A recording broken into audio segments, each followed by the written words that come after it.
Salam Bapak Ibu Saudara-saudari, senang berjumpa dengan Anda di dalam ibadah online bersama dengan kami Gereja GKPB MDC Pangkal Pinang. Bila ibadah ini telah menjadi berkat bagi Anda, silakan Bapak Ibu Saudara-saudari untuk membagikan link ibadah ini kepada keluarga, teman, atau kerabat Anda. Berikut MDC News.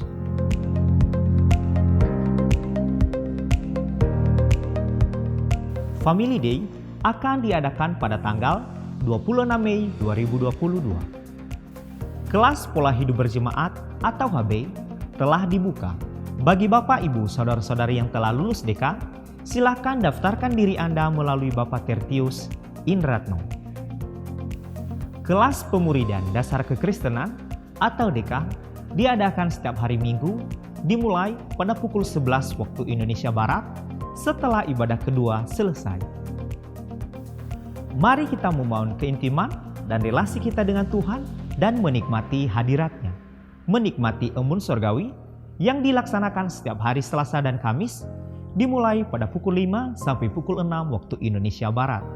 Doa meneduhkan jiwa diadakan setiap hari Rabu dimulai pada pukul 11 sampai pukul 12 waktu Indonesia Barat. Dan doa malam diadakan setiap hari Jumat dimulai pada pukul 19 sampai 20.30 waktu Indonesia Barat yang dilaksanakan secara online melalui Zoom Meeting. Kegiatan kesan diadakan setiap hari Selasa dan hari Rabu dimulai pada pukul 19 waktu Indonesia Barat. Bisa dilaksanakan secara online atau secara onsite, namun tetap mengikuti protokol kesehatan. Untuk info lebih lanjut, silakan menghubungi ketua kesan masing-masing.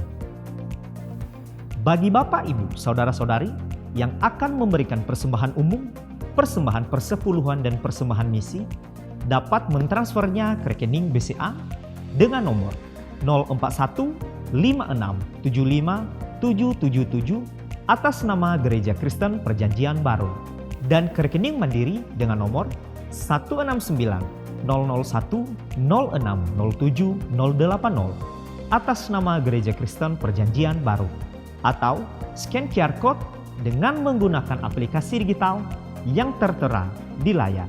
Persembahan pembangunan dapat ditransfer ke rekening Mandiri dengan nomor 169 004 000 0488 atas nama Gereja Kristen Perjanjian Baru, atau ke rekening BCA dengan nomor 041 4722 888 atas nama Gereja Kristen Perjanjian Baru.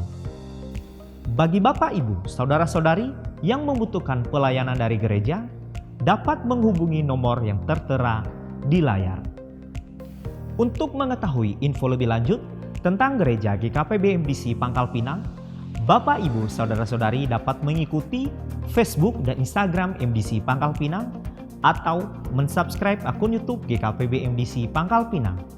Demikian info tentang Gereja GKPB MDC Pangkal Pinang, dan selamat beribadah. Tuhan Yesus memberkati. Shalom. Selamat hari Minggu, saudara. Kita percaya dimanapun dan kapanpun saudara sedang beribadah saat ini, kita percaya bahwa Dia satu-satunya penyelamat kita. Bahwa Dia satu-satunya yang layak kita puji. Amin. Mari bersama kita tinggikan Dia.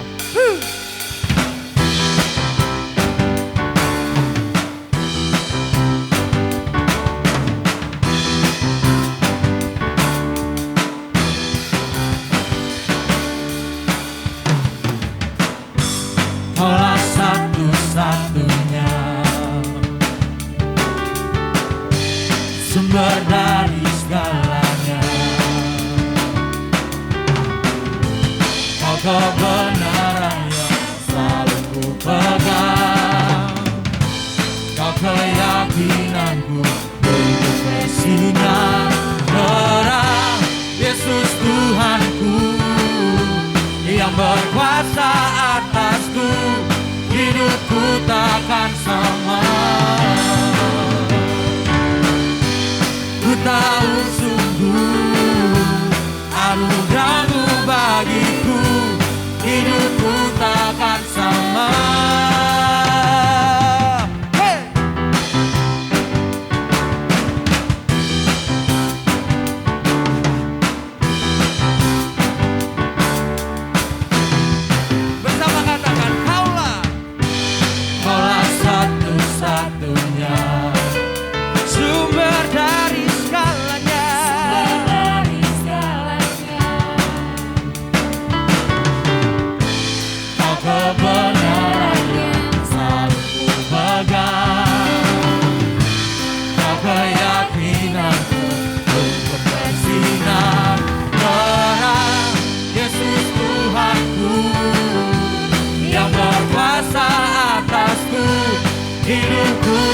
takkan sama. Ku tahu sungguh anugerah-Mu bagiku, hidupku takkan sama. Kaulah alasan untuk ku hidup, hanya menyenangkan-Mu. Kaulah alasan untuk ku hidup, hanya menyenangkan-Mu. Kaulah alasan untuk ku hidup, hanya menyenangkan-Mu. Hey, Yesus Tuhanku. Mari bersama kita bertepuk tangan bagi Tuhan. Hidupku takkan sama. Ku tahu sungguh hey, anugerah-Mu bagiku, hidupku takkan sama. Yesus Tuhanku yang berkuasa atasku, hidupku takkan sama. Haleluya. Ku tahu sungguh anugerah-Mu bagiku, hidupku takkan sama.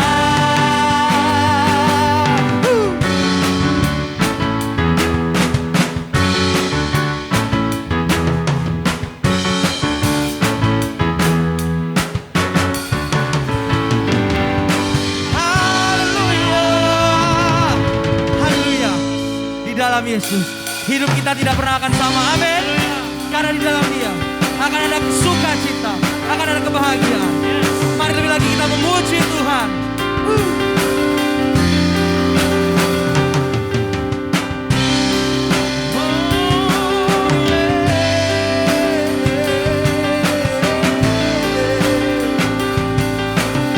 Mari kita serukan namanya. Namanya berkuasa, namanya ajaib, nama yang memerintah di bumi di surga. Kuasanya selamanya, ajarlah perbuatannya, kasihnya tak berubah sepanjang masa. Hanyalah Yesus, hanyalah Yesus yang layak ditinggikan, yang layak diberi hormat. Hanyalah Yesus, hanyalah Yesus, pujian dinaikkan, sembah sujud padanya. Hanya Yesus.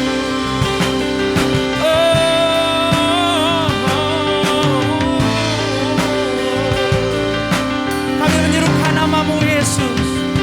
Namanya berkuasa, namanya ajaib, nama yang memerintah di bumi di surga. Kuasanya selamanya, ajaiblah perbuatannya, kasihnya tak berubah sepanjang masa. Serukan. Hanyalah Yesus, hanyalah Yesus yang layak ditinggikan, yang layak diberi hormat. Hanyalah Yesus, hanyalah Yesus,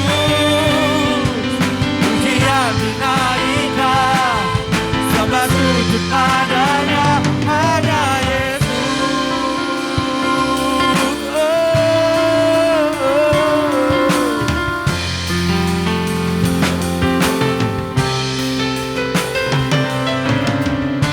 Kami meninggikan nama-Mu Tuhan. Hanyalah nama-Mu Yesus yang terutama dalam kehidupan kami. Hanyalah Yesus, hanyalah Yesus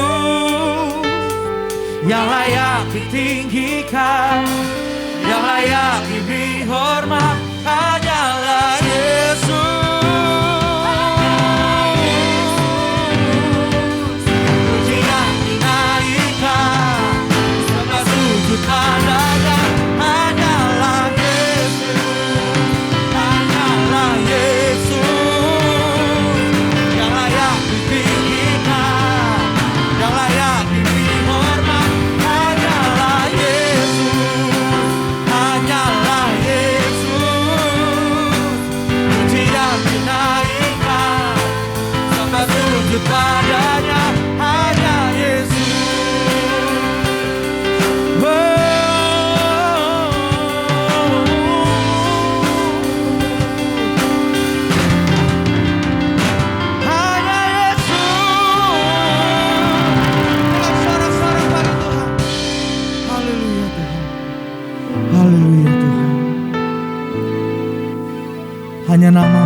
kebenaran dalam kehidupan kami Tuhan.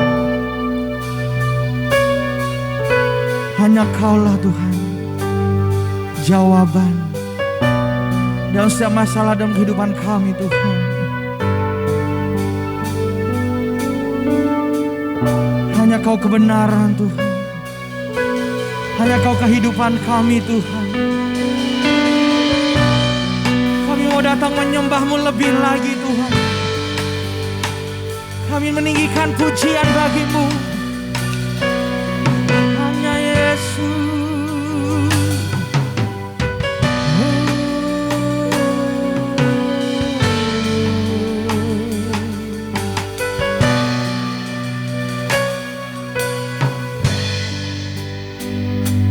Yesus Kau kebenaran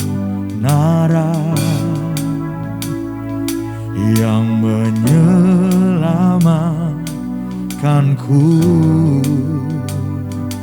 Kau memberikanku hidup dan pengharapan.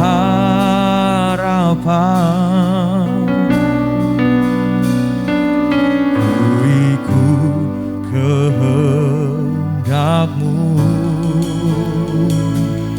ku perlu anugerah-Mu. Ku nyatakan janji-Ku kepadamu.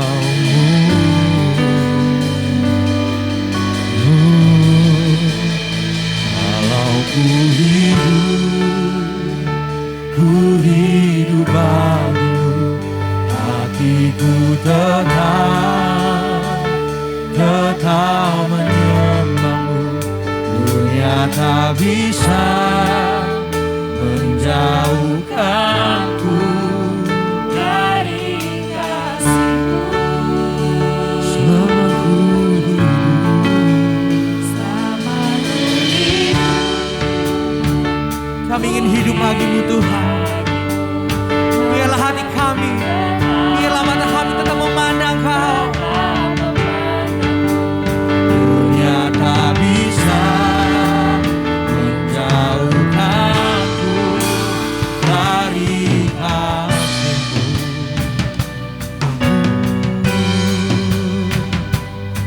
Haleluya.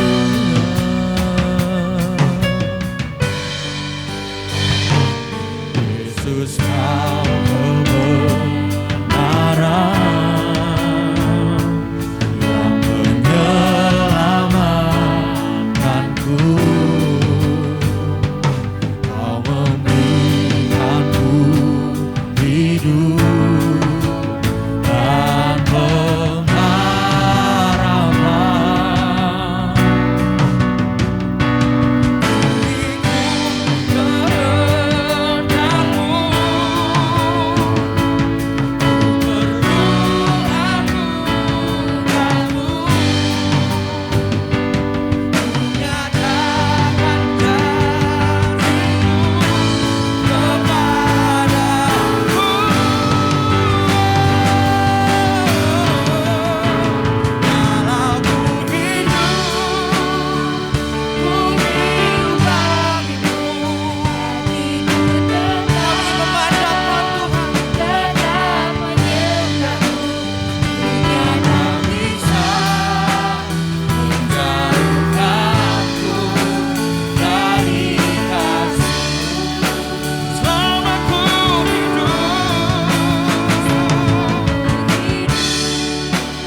Ku hidup bagimu.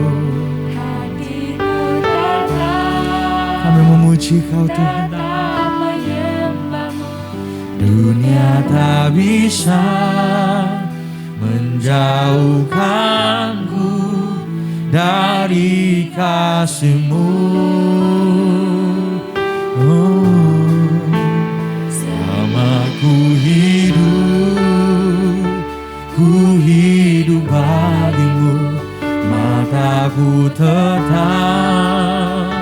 tetap memandangmu.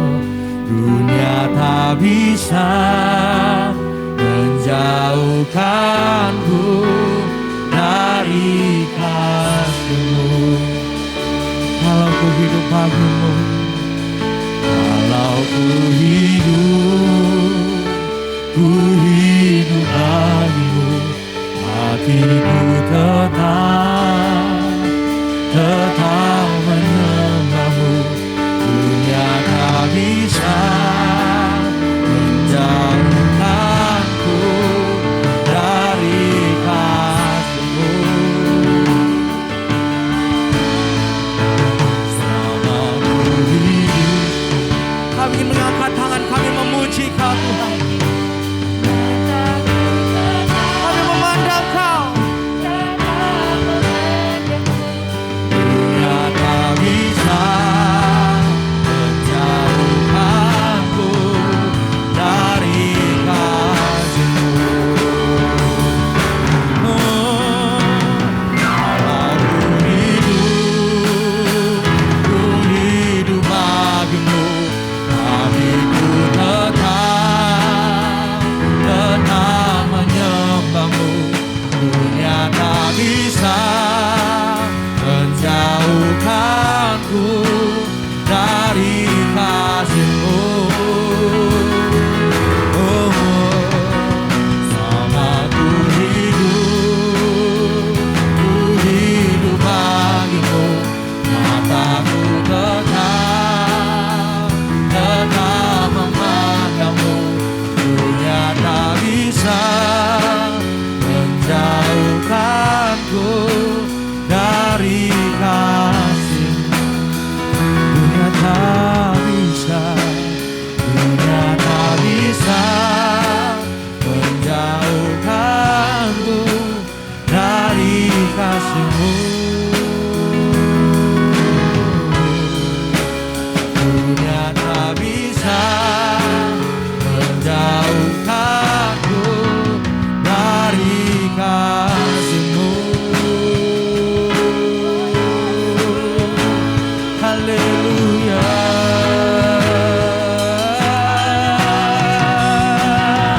Haleluya.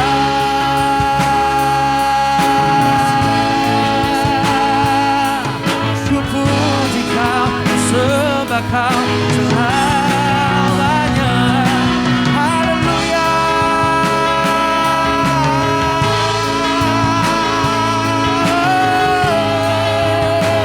Ku tinggikan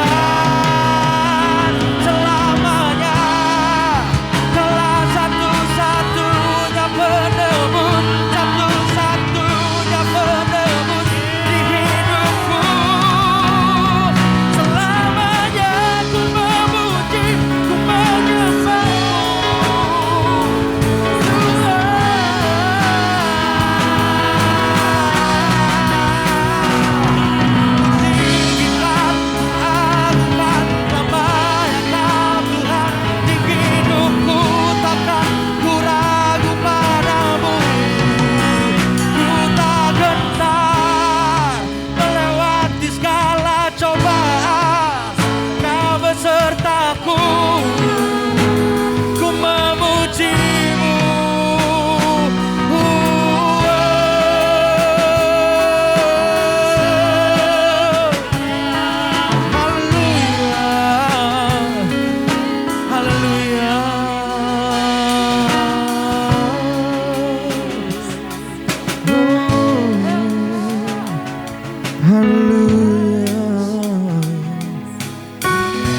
Terima kasih Tuhan. Engkaulah satu-satunya dalam kehidupan kami Tuhan. Ketika seluruh dunia memutuskan untuk meninggalkan kami, Engkau menjadi sosok yang selalu ada. Engkau adalah satu-satunya Tuhan yang mengubah dirinya menjadi manusia hanya untuk menebus dosa kami, hanya untuk menyelamatkan kami. Walaupun sebenarnya kami tak pernah layak, Walaupun kami tak pernah pantas menerima segala sesuatu dari-Mu Tuhan, tetapi Engkau tetap mengasihi kami Tuhan. Kau satu-satunya Tuhan dalam kehidupan kami Tuhan.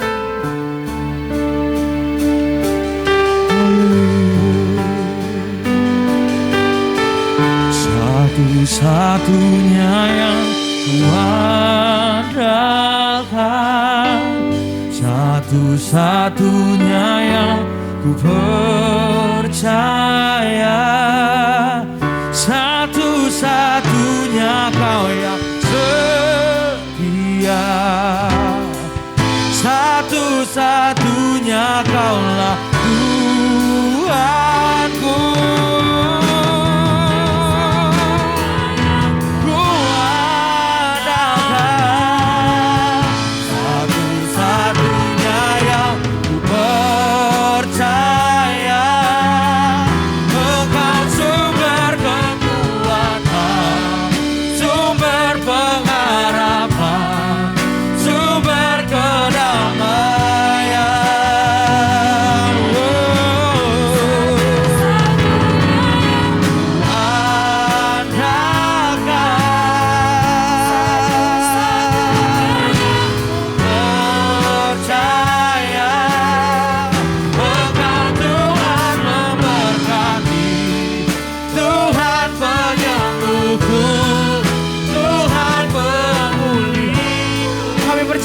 Tuhan yang memberkati,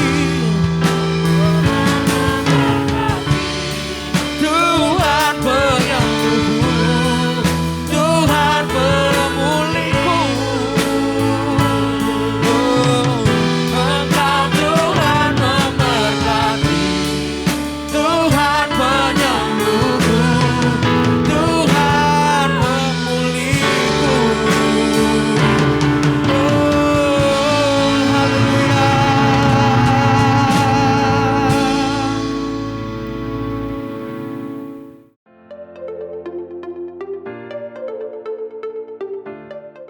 Salam, Ibu Bapak Saudara-saudari yang saya kasihi di dalam Tuhan. Tiada hentinya kita mengucap syukur kepada Tuhan karena kebaikan demi kebaikannya yang telah kita nikmati dan yang akan kita nikmati.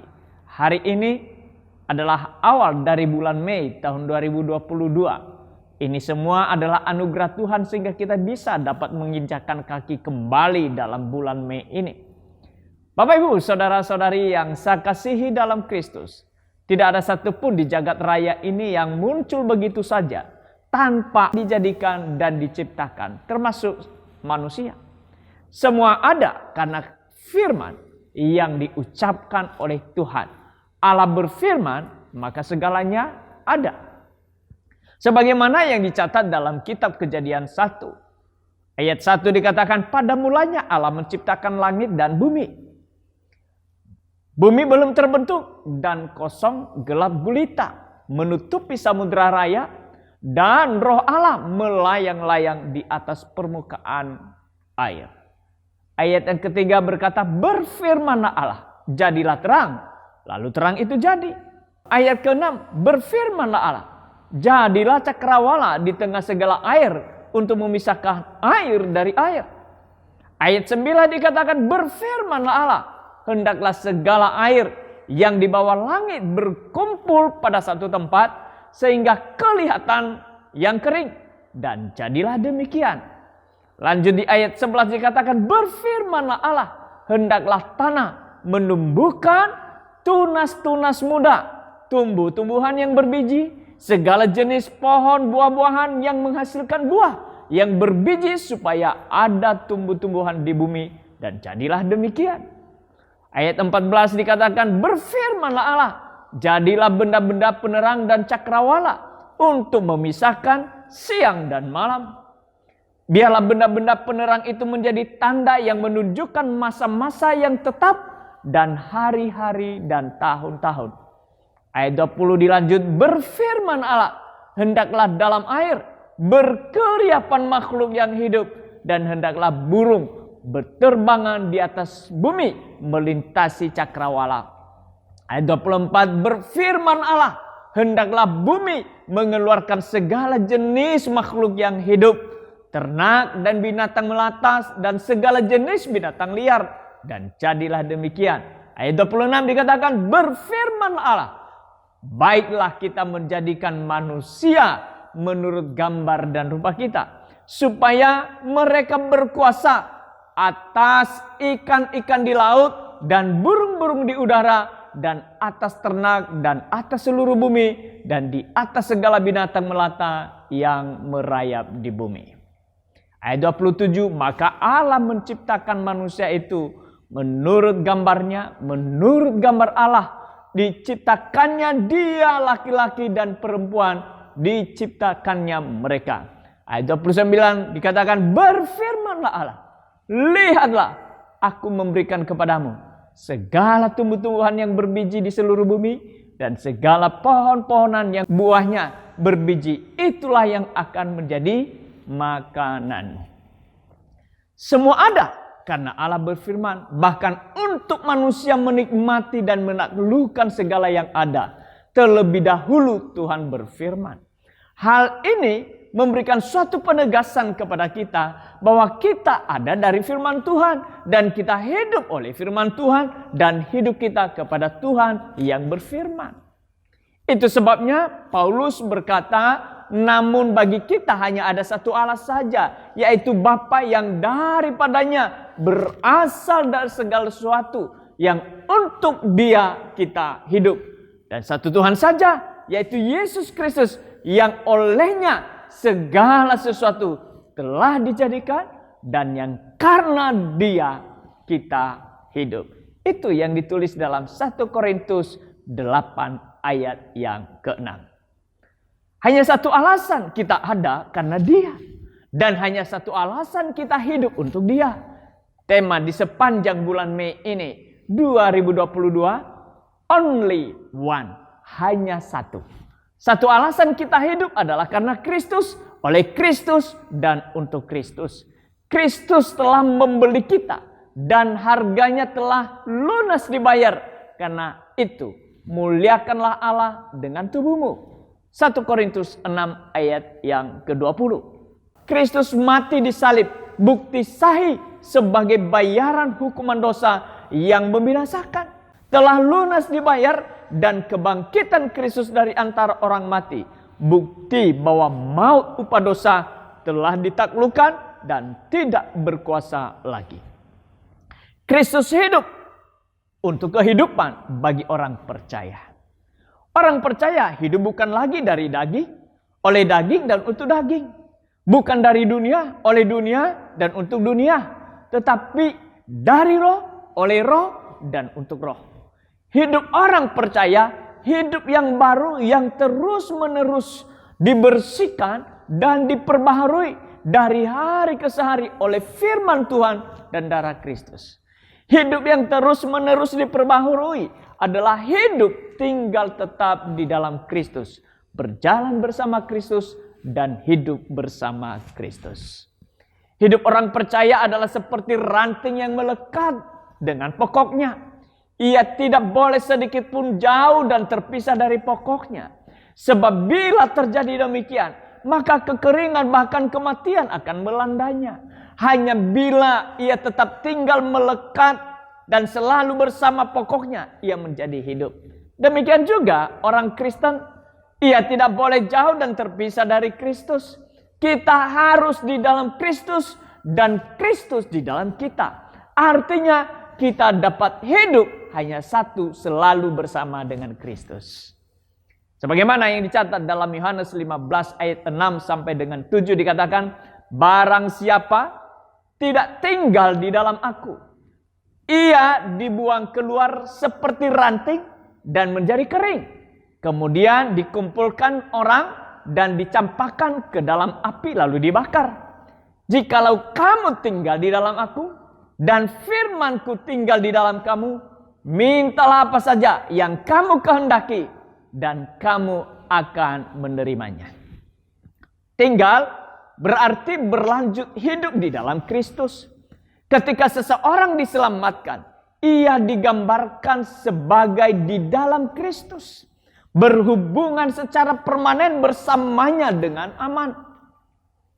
Jadi tinggal di dalam Kristus bukan satu tingkatan khusus dari kekristenan yang terbatas pada orang-orang dewasa rohani saja, melainkan ialah posisi umat percaya. Perbedaan di antara mereka tinggal di dalam Kristus dan mereka yang tidak tinggal di dalam Kristus tidak lain dari perbedaan orang selamat dengan orang tidak selamat. Ungkapan tinggal di dalam Kristus menggambarkan sebuah hubungan yang dekat, bukan sekedar pengenalan secara luaran saja. Di dalam Yohanes 15 ayat 47, Yesus memberitahu para rasulnya bahwa mereka harus menyedot sumber kehidupan dari dirinya dengan menggunakan istilah pokok dan ranting anggur. Tinggallah di dalam aku dan aku di dalam kamu.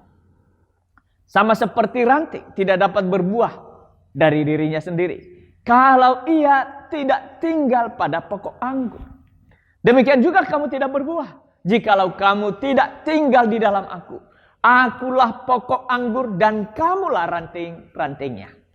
Barang siapa tinggal di dalam aku dan aku di dalam dia, ia berbuah banyak. Sebab di luar aku kamu tidak dapat berbuat apa-apa. Barang siapa tidak tinggal di dalam aku, ia dibuang keluar seperti ranting dan menjadi kering. Kemudian dikumpulkan orang dan dicampakkan ke dalam api lalu dibakar. Jikalau kamu tinggal di dalam aku dan firmanku tinggal di dalam kamu, mintalah apa saja yang kamu kehendaki dan kamu akan menerimanya. Tanpa keterhubungan hayati dengan Kristus yang diperoleh melalui keselamatan, tidak akan ada kehidupan yang produktif.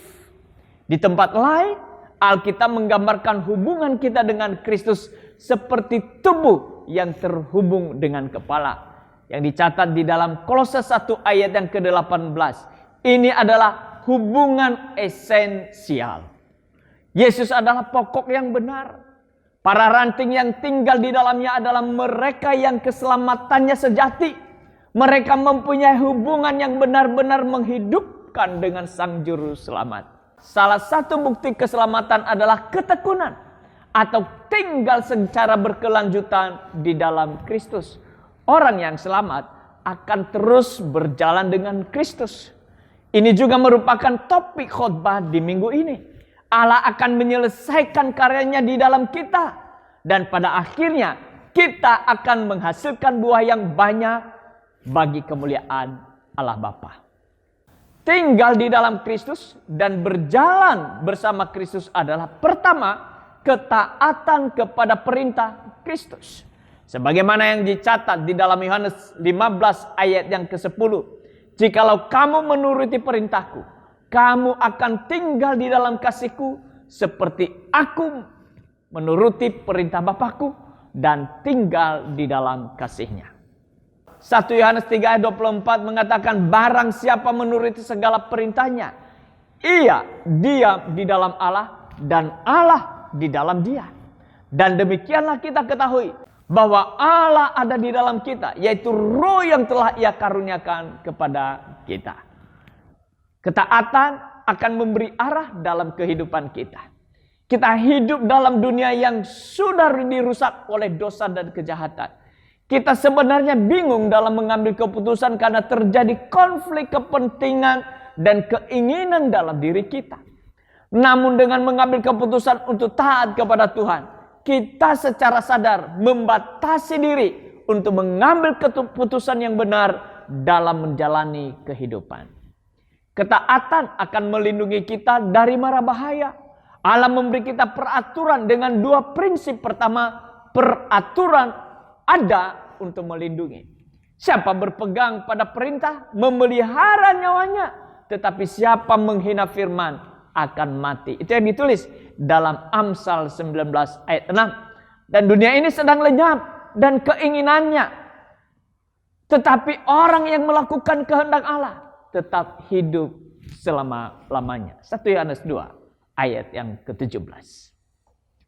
Peraturan ada untuk memberkati. Itu bagian kedua. Jika kamu menurut dan mendengar, maka kamu akan memakan hasil dari negeri itu.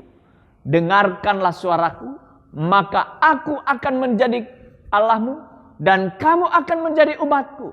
Dan ikutilah seluruh jalan yang kuperintahkan kepadamu supaya kamu berbahagia. Berbahagialah orang yang memegang peringatan-peringatannya, yang mencari Dia dengan segenap hati. Mazmur 119 ayat yang kedua. Ketaatan akan membawa kita semakin dewasa. Ketaatan juga dibutuhkan karena tugas-tugas berubah menjadi kedewasaan bertambah. Kita tidak menjalani kehidupan yang statis, namun kehidupan yang terus berubah, baik secara eksternal maupun di dalam diri kita sendiri. Seperti seorang anak yang bertumbuh besar dan memiliki tanggung jawab yang baru sebagai orang yang lebih dewasa. Demikian juga orang percaya akan memiliki tanggung jawab yang semakin besar sejalan dengan pertumbuhannya. Dibutuhkan ketaatan untuk menjalani kehidupan yang diubahkan ini. Ketaatan tanda kita mengasihi dan mengenal Allah. Seperti juga Yesus taat kepada Bapa karena Ia mengenal dan mengasihi Allah. Ketaatan akan membuahkan hasil yang sangat baik dalam hidup kita. Dan apa saja yang kita minta, kita memperoleh daripadanya. Karena kita menuruti segala perintahnya dan berbuat apa yang berkenan kepadanya. 1 Yohanes 3 ayat 22. Tetapi kasih setia Tuhan dari selama-lamanya sampai selama-lamanya atas orang-orang yang takut akan Dia dan keadilannya bagi anak cucu. Mazmur 103 ayat yang ke-17. Tinggal di dalam Kristus dan berjalan bersama Kristus. Yang kedua adalah mengikuti teladan Yesus. 1 Yohanes 2 ayat 6 dikatakan, barang siapa mengatakan bahwa ia ada di dalam Dia, ia wajib hidup sama seperti Kristus telah hidup. Mengapakah kita harus meniru Yesus? Untuk kebaikan kita sendiri. Jika ingin berada dalam keadaan jiwa yang sehat, jika ingin lepas dari sakit dosa dan menikmati tenaga dari anugerah yang bertumbuh, hendaklah Yesus menjadi teladan kita. Demi kebahagiaan kita sendiri, jika kita ingin menikmati persekutuan kudus dan bahagia bersama Yesus, jika ingin diangkat di atas kesusahan dan kekhawatiran dunia ini, biarlah hidup seperti Kristus telah hidup. Tidak ada yang bisa lebih membantu kita berjalan ke surga dengan kecepatan penuh selain mengenakan gambar Yesus di hati kita untuk mengarahkan segala tindakannya. Jika kita menyatakan bahwa kita memiliki persekutuan dengan Allah, maka kita mempunyai kewajiban. Kita tidak dapat memisahkan cara hidup kita dari cara kita menjalani kehidupan. Persekutuan dengan Allah memerlukan standar. Allah berkehendak membentuk kita sesuai dengan gambaran anaknya. Itulah sebabnya dikatakan agar kita berjalan seperti Kristus telah hidup. Allah memenuhi tujuannya dalam kita dengan caranya. Tujuan penebusan kita adalah untuk menjadi seperti Kristus. Yesus adalah contoh yang mulia bagi kita, ada di dalam Dia yang bersekutu dengan Dia. 1 Petrus 2 ayat 21 dikatakan, sebab untuk itulah kamu dipanggil. Karena Kristus pun telah menderita untuk kamu dan telah meninggalkan teladan bagimu, supaya kamu mengikuti jejaknya. Penerapan prinsip-prinsip Allah bagi kehidupan untuk mengalami manifestasi persekutuan kita dengan Allah. Ketergantungan yang terus-menerus pada Tuhan akan menghasilkan nilai-nilainya di dalam kita. Ketaatan kita merupakan bukti dari hubungan kita. Ketaatan menjadi bukti yang sangat nyata bagi semua orang bahwa Tuhan telah membebaskan kita dari perbudakan iblis dan dosa. 2 Petrus 1 ayat 3 dikatakan, karena kuasa ilahnya telah menganugerahkan kepada kita segala sesuatu yang berguna untuk hidup yang saleh oleh pengenalan kita akan Dia yang telah memanggil kita oleh kuasanya yang mulia dan ajaib. Allah menyediakan kita semua kekuatan dan kelengkapan yang berkaitan dengan kehidupan dan kesalehan. Roh Kuduslah menjadi pribadi yang membuat kehidupan Tuhan Yesus menjadi nyata di dalam kita. Itulah kehidupan Kristen. Tujuan hidup kita bukanlah untuk menyenangkan diri sendiri. Kita menyangkali keinginan diri kita sendiri untuk kemuliaan Allah. Kita meniadakan kesenangan diri kita sendiri untuk Tuhan Yesus dan kemajuan Injil. Tinggal di dalam Kristus dan berjalan bersama Kristus. Bagian yang ketiga, hidup bebas dari kebiasaan dosa. 1 Yohanes 3 dikatakan setiap orang yang lahir dari Allah tidak berbuat dosa lagi. Sebab benih ilahi tetap ada di dalam dia. Dan ia tidak dapat berbuat dosa. Karena ia lahir dari Allah. Buah jatuh tidak jauh dari pohonnya.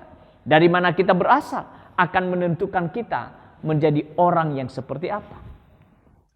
Barang siapa lahir dari kebenaran atau lahir dari Allah, dia berbuat kebenaran.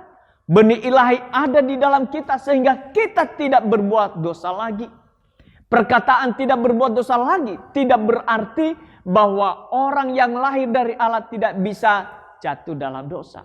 Melainkan tidak bisa terus-menerus berbuat dosa.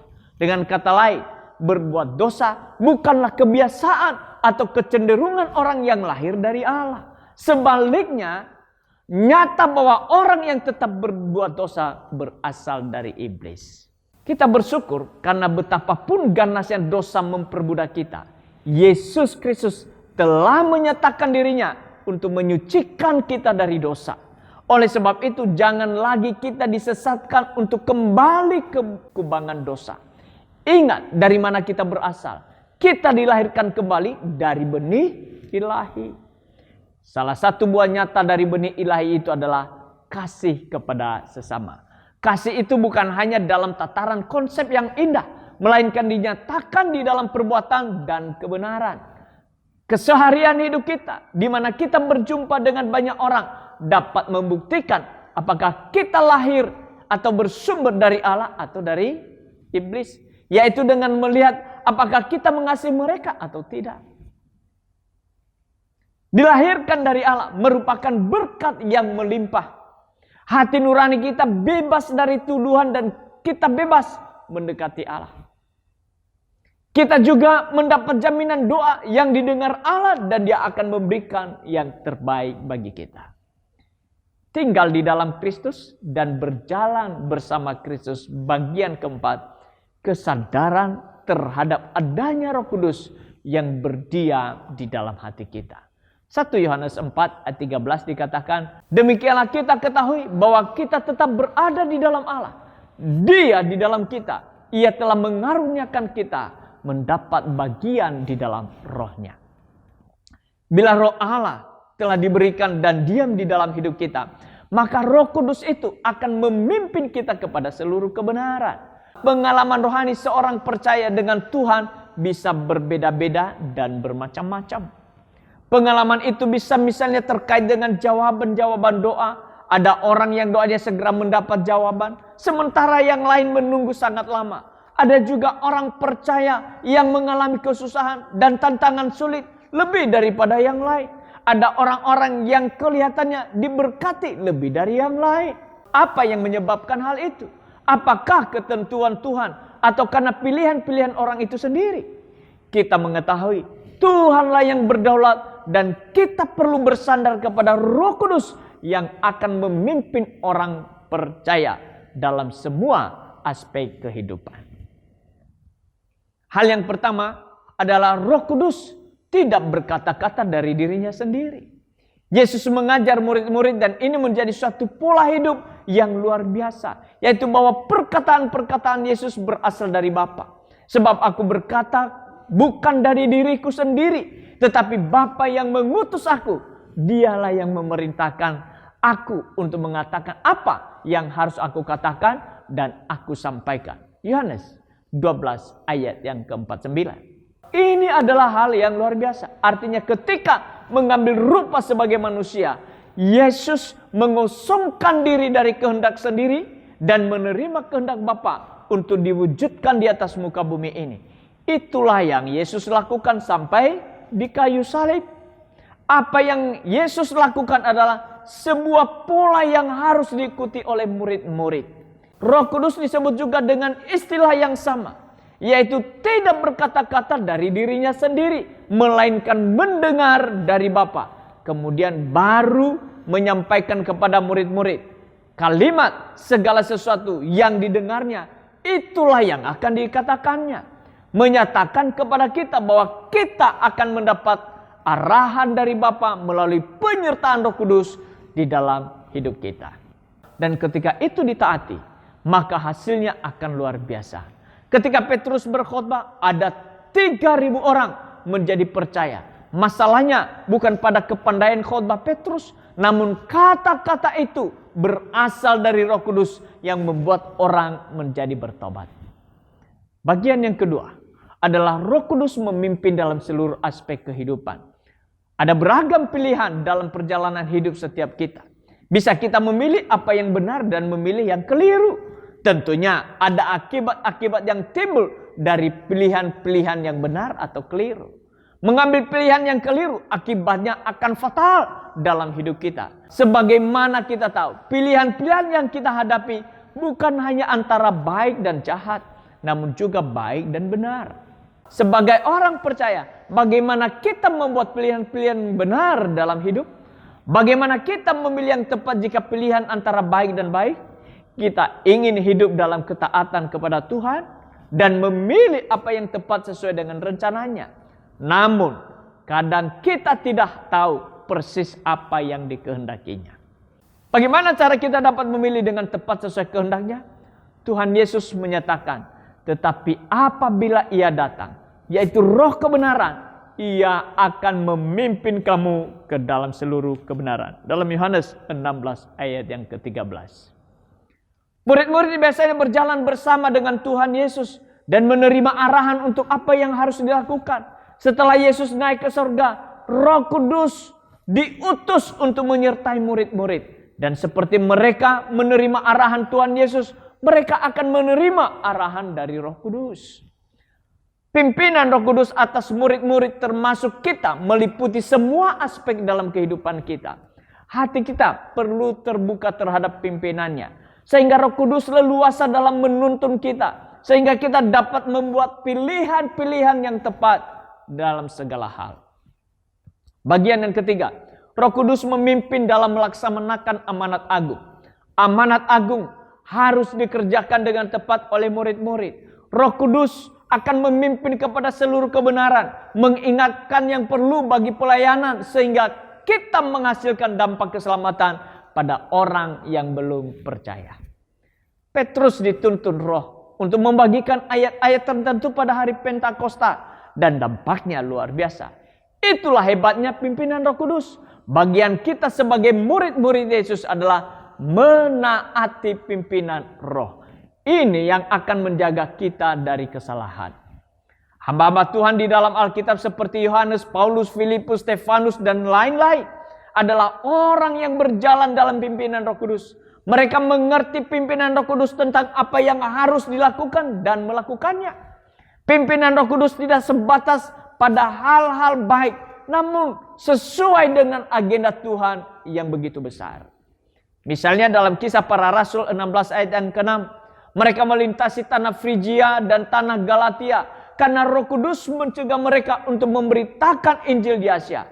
Mengapa Roh Kudus melarang pemberitaan Injil di Asia? Hal itu terjadi karena Tuhan bekerja dengan waktu yang tepat. Saat itu yang tepat adalah buat kota Filipi. Roh Kudus bekerja atas setiap kita menurut rencana Tuhan yang paling maksimal bagi kita. Tuhan menghendaki kita berjalan dalam kebenaran dan hal itu bisa terjadi jika kita hidup dipimpin oleh Roh Kudus. Roh Kudus akan memimpin kita dan menjagai kita berjalan dalam kebenaran dengan cara menyampaikan firman.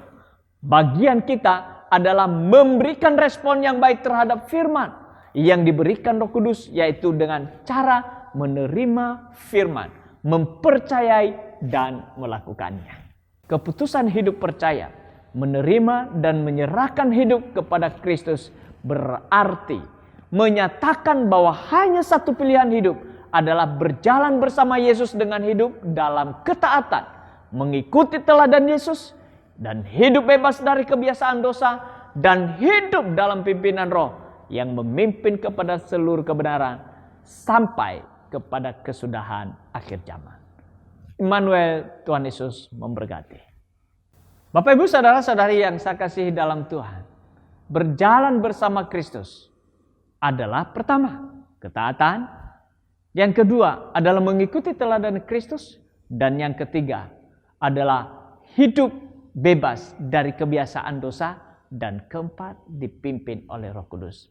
Hari ini, kalau kita menyatakan bahwa kita mengikut Kristus, kita hidup di dalam Kristus, kita percaya dan menyerahkan hidup kepada Kristus, maka bagian kita adalah berjalan bersama dengan Dia di dalam ketaatan, di dalam meneladani Kristus, dan hidup bebas dari segala kebiasaan dosa dan hidup menurut Roh.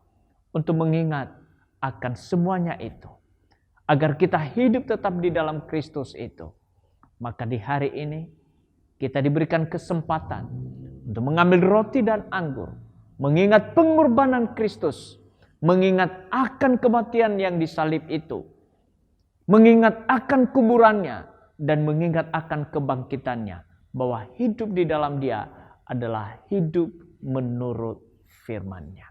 Mari kita menyiapkan roti dan anggur.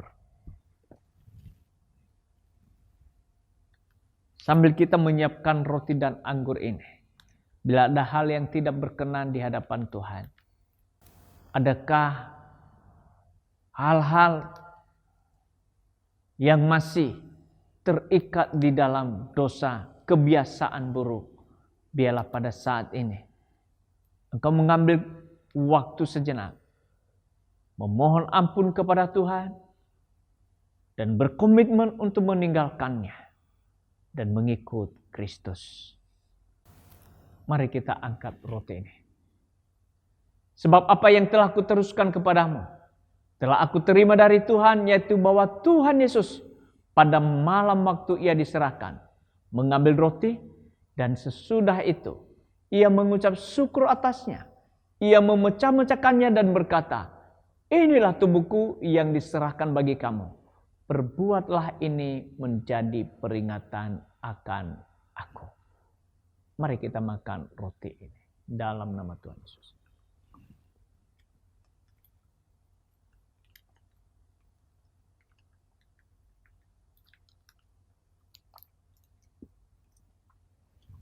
Mari kita angkat cawan ini. Demikian juga ia mengambil cawan. Sesudah makan lalu berkata, cawan ini adalah perjanjian baru yang dimeteraikan oleh darahku. Perbuatlah ini setiap kali kamu meminumnya menjadi peringatan akan aku. Mari kita minum anggur ini dalam nama Tuhan Yesus.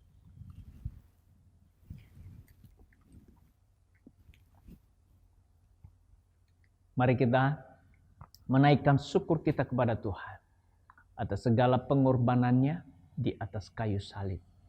Tubuh yang terpecah sehingga kita dipersatukan menjadi satu tubuh di dalam Dia, dan darahnya yang telah tercurah menjadi meterai baru di dalam hidup kita, bahwa kita telah ditebus dan menjadi milik-Nya.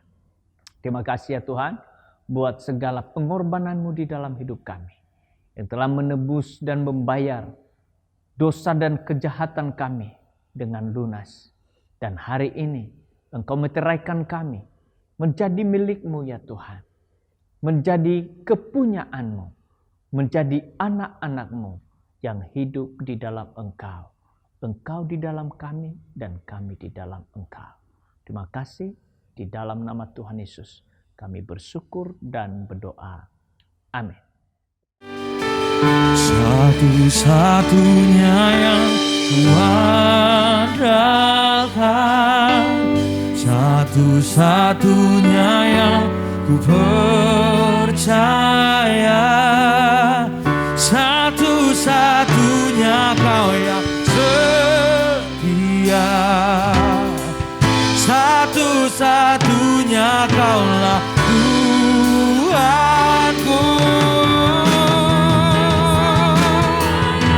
Ku andalkan satu-satunya yang ku percaya. Engkau sumber kekuatan, sumber pengharapan, sumber kedamaian.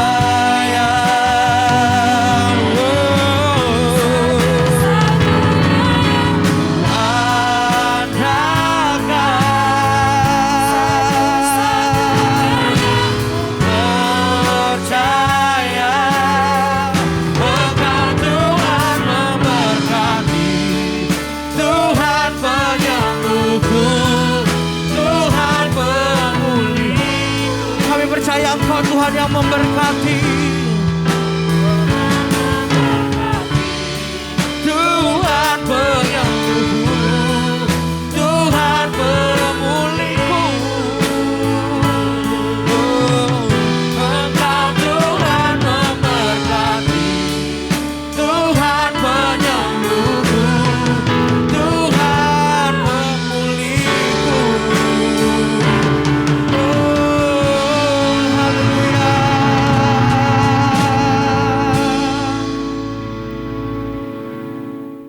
Mari kita akhiri ibadah kita dan kita arahkan seluruh hidup kita kepada Tuhan untuk terus mengikuti Dia. Dan di dalam segala anugerahnya, Ia memberkati kita. Terimalah berkat dari Allah Bapa di dalam kasih karunia Kristus Yesus Tuhan kita dan di dalam persekutuan Roh Kudus yang menyertai, memimpin dan menuntun setiap langkah demi langkahmu, sehingga apapun yang engkau buat, dibuatnya engkau berhasil dan beruntung. Tuhan memberkati engkau dan melindungi engkau. Tuhan menyinari engkau dengan wajah-Nya dan memberikan engkau kasih karunia-Nya. Tuhan menghadapkan wajah-Nya kepadamu dan memberikan engkau damai sejahtera hari ini sampai untuk selamanya. Di dalam nama Tuhan Yesus Kristus yang diberkati Tuhan berkata bersama, amin. Selamat hari Minggu, Tuhan Yesus memberkati.